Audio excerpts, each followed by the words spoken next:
Everybody, this is Mahu, and it is the weekend, and I started another month of some of my challenges. Last month it was actually a challenge that wasn't so much related to art, but if you're ever looking to save for a budget, I was just following other YouTubers and just trying to see if I could do any of the budget challenges.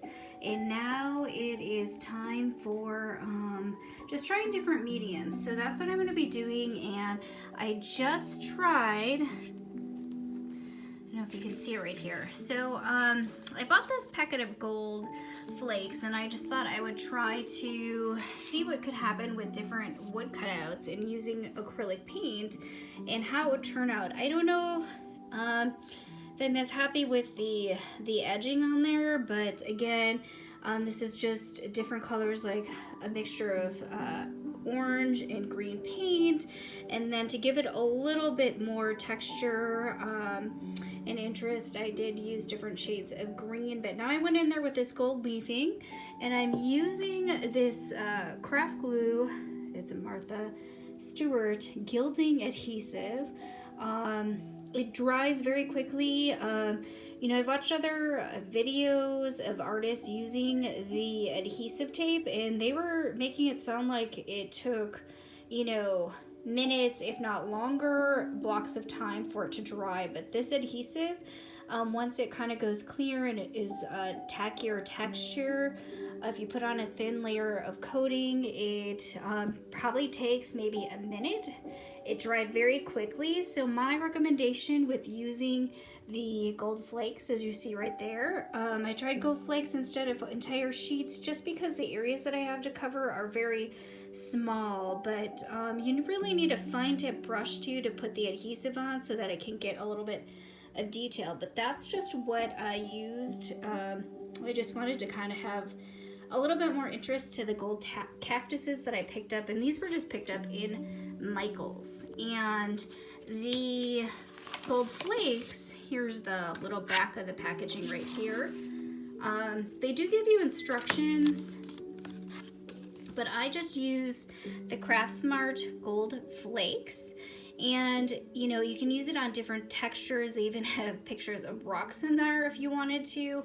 And then because I wanted to go over the background and paint that, I did actually try to outline what I wanted to in another gold paint just to see what kind of texture. But really, this Lumiere gold paint, again from Michael's, that I picked up was really kind of faded. So if you want to do kind of like the faded antique look, and you can see that I did that more on the edges just to kind of give it some more interest. Again, I just started to use kind of a deeper blue into the green, and then started going more towards the yellow towards the center, and then I can turn it over in the back just to add a little bit more interest. There's a little bit more of the gold right there. So just kind of in the studio today, just playing around and trying different mediums that I've never tried before. And I actually saw the gold flaking by another artist who used the same kind of gold flake on canvas.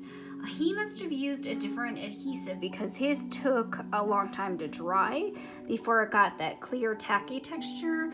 And you do want to see that it does kind of go to the clear tackier texture after it's been sitting there or setting for a while, maybe about a minute, because if you do it too early, it will be too wet. So this is kind of the result. I'm working on this one, so I did learn that it's easier because of the quick drying time to actually just kind of do the details, just kind of one area at a time to keep track of it. But also you can kind of see the difference. There's the Lumiere gold paint, which is kind of gold fleck paint, which gives it more of that antique look. And then there's the luster. I wanted to go after the luster of the gold color, and that's the result of the Craftsmart premium gold flakes. And I just used a dish right there. It is a little bit messy, so you kind of want to, that's why I laid down paper. And it's very, it gets stuck to everything. You're pretty much going to have gold flakes everywhere. But that's what it looks like in the bag. And there's some that were spilling out. And for some reason, they decided to staple the bag, which made it even messier. But these are the things that you'll need. You can also use a brush, but on the pictures they even use kind of the painter's wedge for detailing to help kind of press the gold flakes down. You can use that. And then for the adhesive part, you want to use a really small brush. And this is, you know, just a loft brush, and that's kind of the flat tip. I wanted something with a skinnier tip right there to get kind of in those details that you can see for the stars of this cactus right there. And if you did want a kind of a faded look, that's okay. It's just you're not going to get the luster of the gold flake. So I just wanted to compare what the difference was, and I'm just showing you what I found. Again, this is Mahu from thinkcutie.com, and I'll be sharing more of my projects with you later. Bye!